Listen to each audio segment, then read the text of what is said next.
Unboxing and first impression of the Truly Glazed Donut aftershave oil. I gotta be honest, I didn't even know there was an oil for aftershaving, so I'm a whole new league. It did arrive in this bubble wrap, and oh, look at this color. Whoa, it's so pretty. I'm very curious to see what this smells like. So, I hope I don't make a mess. Oh, it's so pretty. Look at that color. Wow, okay. Oh wow, it's kind of a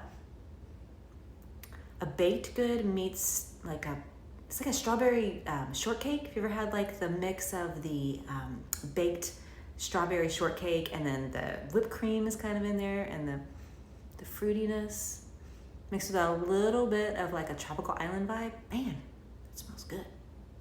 So the key benefit of this is really after you shave and that skin is super tender, any part of the body, you really are looking for a clean, nourishing, vitalizing thing to go back in and nourish that skin and build in that suppleness, build in the softness that you're looking for. Super soft.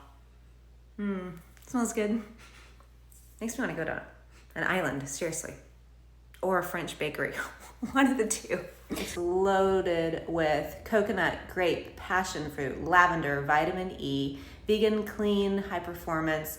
The main key factors that I've heard talked about over and over again are the vitamin E is like the key, and the coconut. The goal of this is really ultimately the nourishment of the skin. Obviously you could use a lotion instead, but it smells really good and it's stunningly pretty. This is a stocking stuffer for her.